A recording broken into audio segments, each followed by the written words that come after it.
Likkutei Sichos, Chelek Chaf Aleph, Volume 21, the Sicha for Purim. This Sicha is a fantastic insight into the story of Haman encountering Mordechai, and then Mordechai asking the three children who are coming from school what they studied that day. We'll also get a very interesting insight and appreciation for how this is key in the story, in the miracle of Purim, and also a better understanding of the three verses which we recite every day in the conclusion of the Aleinu of our davening 3 times a day at least. We'll get to appreciate it at a deeper level. Just to familiarize ourselves with some concepts to help us flow through the Sikha more easily, the Tanakh, Torah, Nevi'im, Uksuvim, that is set up in a very particular order. For example, there are things that appear in the Ksuvim, in the scriptures, which although they were said or revealed at an earlier time in history, but yet as they appear, as their placement in the Tanakh, they appear later. And there are those prophets, for example, that said their prophecy at a much later time in history, and yet it's in an earlier book.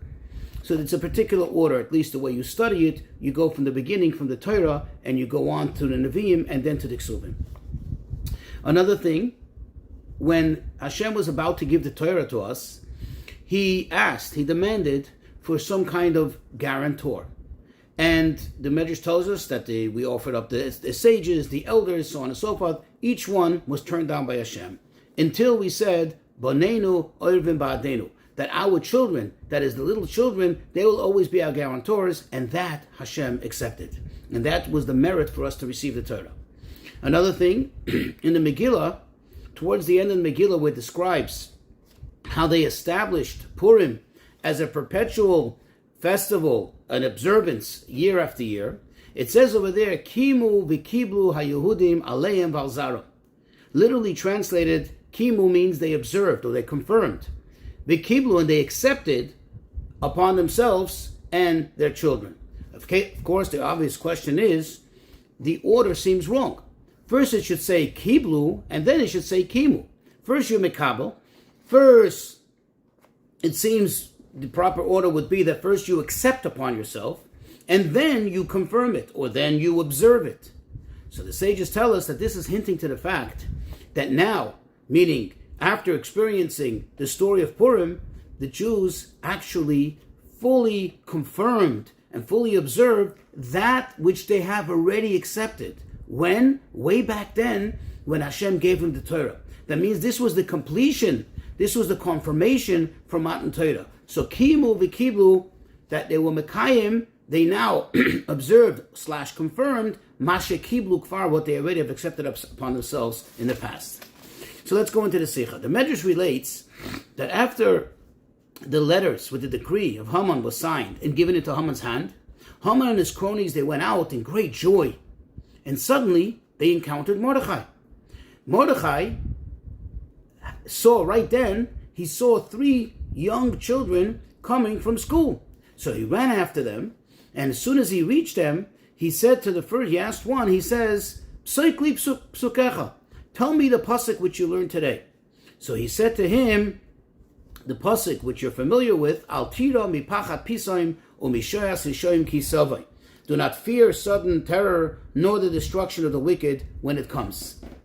Then the second one, the second student, the second child that is, who was slightly older, as you'll see in the Sikha, he now said to Mordechai, I studied today, Ani korisi hayom, I studied today many psukim, but here is the pasuk with which I left school, meaning here is the final pasuk that I studied in the day, and that is, Utsu etza v'sufar dabru dabra v'layakum kimonu kel.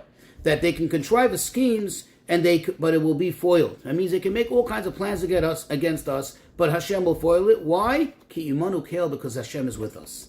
So then the third one also initiated and said his pasuk. He didn't say how much he learned, what he didn't learn, but he just said his pasuk. V'adzikna anihu v'atsev ani yezbol ani asisi v'ani yesav ani yezbol v'amalit. That he said that in your old age I am with you, to your hoary days I will sustain you. Hashem says, I have made you, I will carry you, and I will sustain you and deliver you. So it says that when Mordechai, as soon as he heard these 3 psukim, he smiled and he was immensely happy. He was very happy. So Haman said to him, what is this joy all about? What are you so joyous for? So he says to him that he was joyous because of the words that he just heard from these young children. So he said the good tidings, actually the exact words, it's important. He says, because of the good tidings that they just told me, that I shouldn't be afraid of your schemes that you contrived against us, that it's all going to be foiled.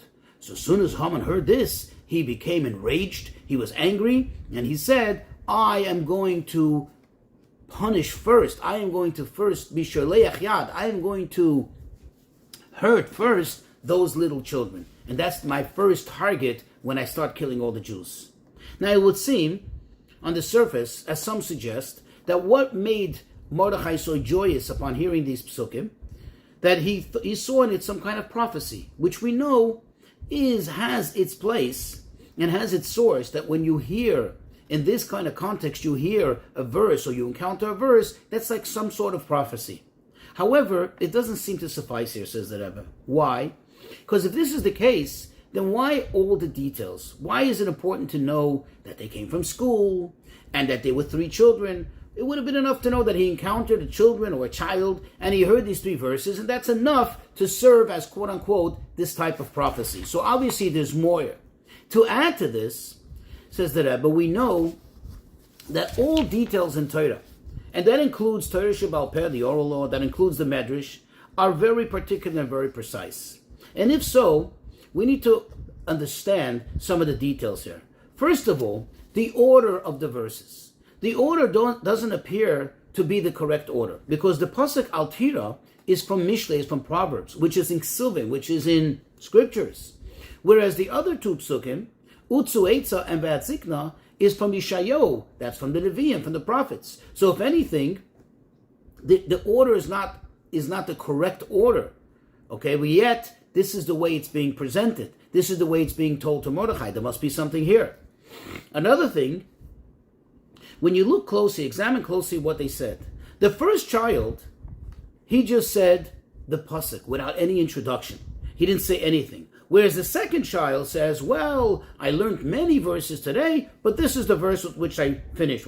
Does this suggest that the first child sat in school all day and all he learned was 1 verse? Another question. If indeed Mordechai saw this as a good tiding and not as a prophecy, okay, why, or as a prophecy, I mean, then why did he say this is a good tiding? Why didn't he just say, wow, what a prophecy? Obviously, there's something more here. Another thing, and this is the obvious question, if Mordechai was so full of joy upon hearing this, why did he turn around immediately thereafter and put on the sackcloth and go screaming in the streets and put ashes on his head? What was he sad about? If he was happy, what was he sad? So the question is, what really happened here? What really took place? Says the Rebbe, here's the explanation.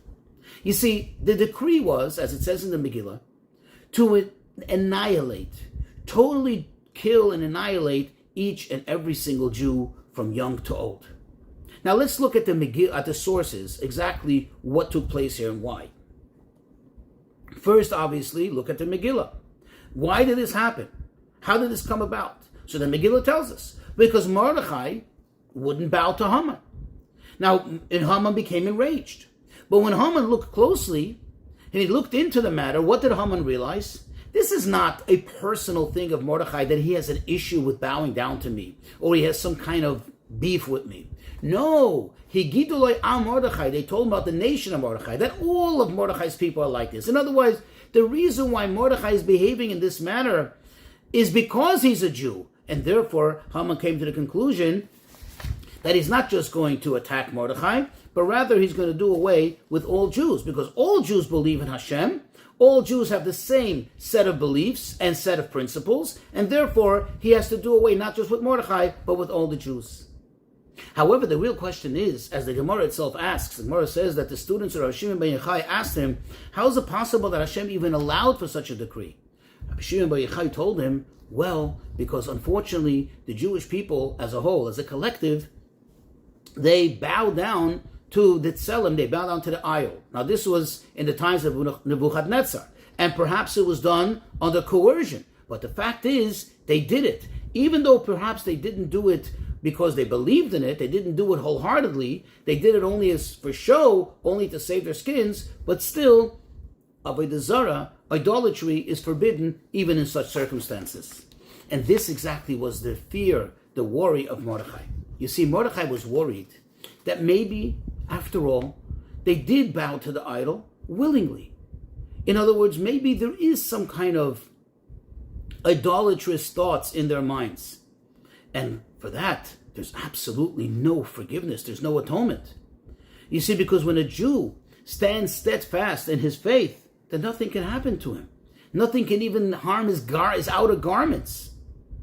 And therefore, Mordechai understood that what's required now is to trigger in the Yidden their Mesiras Nefesh, to trigger in them their selflessness to Hashem, their self-sacrifice, that they shouldn't even be in a state, that they should be able to, that they should be in a position to even bow down, even for show, even for just to save their skin, but not mean it.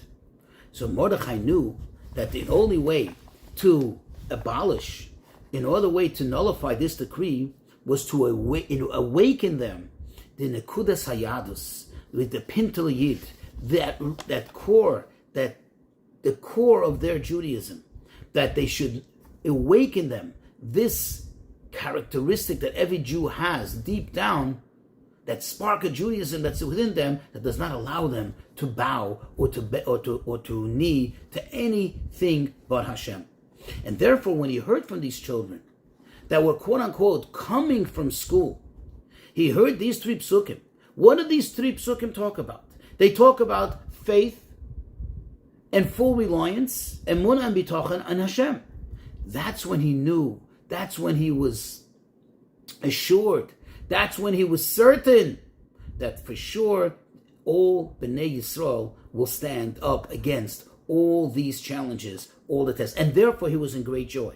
However, he did tear his garments. He did exhibit outwardly distress and mourning. Why? Because he wanted to awaken in the Jewish people this spark of Judaism in them. In other words, he wanted to shake them up a little bit. Now, says the Rebbe, let's take a closer look at these three verses and what they mean, and then we'll better understand, we'll appreciate the story and the details in the story. The first verse just says simply, do not fear. From what? Mipachat pisan, from a sudden fear. What is this? Kisavoy, as it comes. What does this mean? In other words, when there is an obvious, a present fear, when there's a present problem that is revealed, typically the normal reaction is that you get fearful. And that's where the verse says, don't fear it. In other words, even though typically when there is a sudden fright, when there's a sudden fear, when there's a sudden shock, a person naturally gets fearful, the verse says, do not fear it. Then comes the second verse, where they are scheming and they're talking about all kinds of plots that are going to come. It's not perhaps revealed, but it's definitely more well planned. And over here, what does the verse tell us? That not only that you shouldn't fear it, but you should remember ki imanu kel, that God is with us. And then in the third verse, what does it talk about? It talks about something which is not even a calamity, not even such a scare, something about old age, something about aging, something about getting weak. This is something which is natural. In fact, it's something which Hashem put into nature. And yet, even there, the verse tells us, don't look at it as everybody else will typically look at it, but rather have firm faith that Hashem is with you, that all will be good, because you know that Hashem is the one who made us, Hashem is definitely is the one who will carry us. So these three verses are indicators, says the Rebbe, of three different levels of emunah and bitachon in Hashem. How a Jew believes in Hashem and how it brings one to Mesiras Nefesh. Let's start with level one. Level one is like I said before, a normal reaction. That's when you see a sudden fear or something suddenly happens, something, a scare reveals itself, it scares the person. But what happens? A Yid has it ingrained in them from early childhood that in the very innards that they have no fear.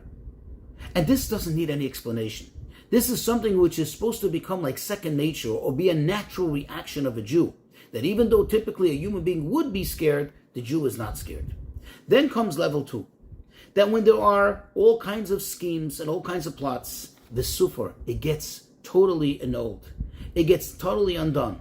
And it will never ever come to fruition. And the Jew not only is not afraid, but he knows with certainty that it will never ever happen. Because he is sure that Hashem is with us. And then comes the third level of Emunah, which is an even stronger one, which says that even in what seems to be the natural course of things, this is the most natural thing, that people get old, people get weak, people get feeble. Over there, the Yid knows that nature has no control over him. And therefore, he doesn't get deterred by it. Therefore, he doesn't get scared by it. He doesn't get intimidated by it. And this, of course, you do need to have a stronger explanation, because the fact is nature and normal is normal. And that's why the verse goes on with detailed explanation saying, Ani Asisi, Vani Esa, Vani Ezbol, and therefore Va'amalet. This parallels to the 3 levels of the children and where they were at, that, when they were studying in school. You see, the first child was obviously at the early stages of his education. And that's why Mordechai said to him, he noticed that he was the youngest of the 3, and he said, Psui kli psukecha, just give me the pasuk. Because obviously this child is at a stage where he doesn't really fully comprehend and understand. And as we do with children, you just kind of do repetition with them, ingrain in them, and repeat with them, and therefore, for the purpose of ingraining in them various verses, various concepts in the Torah. So it's something which doesn't even have any explanation. That's why in the verse just says it straight out. This is the way it is. Al tira, we do not fear. Then comes the child which is a little older. Once a child gets older, a little more sophisticated, a little more capable of understanding. And as is evident in his words, he says, yes, Ani Korisi, I studied today. I studied many different verses today. But this is the verse with which I ended. Meaning, he reads away on his own, he understands, and therefore you need to teach him a little deeper. You need to already give him some flavor, some understanding, some appreciation, why this is, how this is. And therefore the verse that he left off with, and that he's sharing with Mordechai, finishes off with an explanation. Ki imanu kel, because God is with us. Then comes the third child, who's even older and can better comprehend things, and already into him, and you see that he's learning already at a more advanced level. They're planting into his mind, into his belief system, the idea that even in natural things, Hashem is in charge, and it's not just nature that's running things. When Mordechai heard all this, and quote, he heard that they're, quote, coming from the school, they're coming from Boyim Beis HaSefer, what does this mean?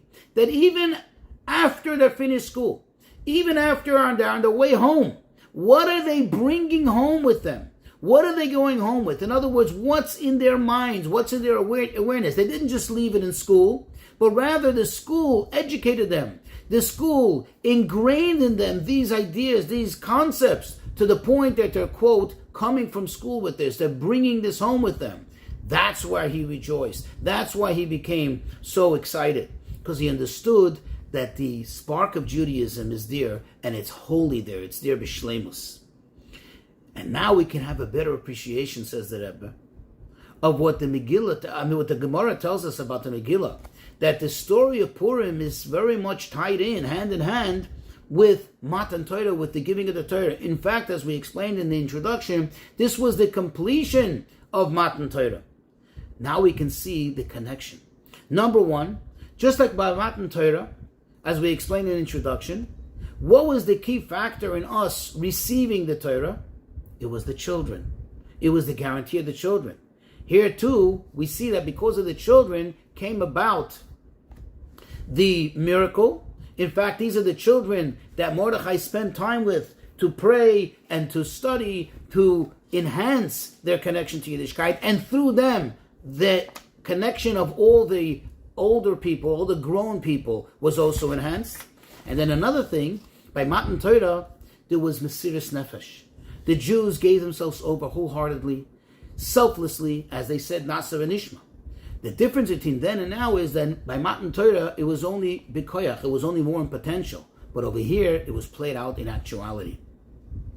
And another thing, that by Matan Torah, it was the fathers, that is the parents, the elders, who said that their children are their guarantors. Whereas in the story of Purim, in actuality as it played out, it's the children who actually affected the elders, affected the parents. It says the Rebbe, from here comes the directive for all generations. When you want to know what's the true state of Judaism, of Am Yisrael, you have to look at the children who, quote, are coming from school.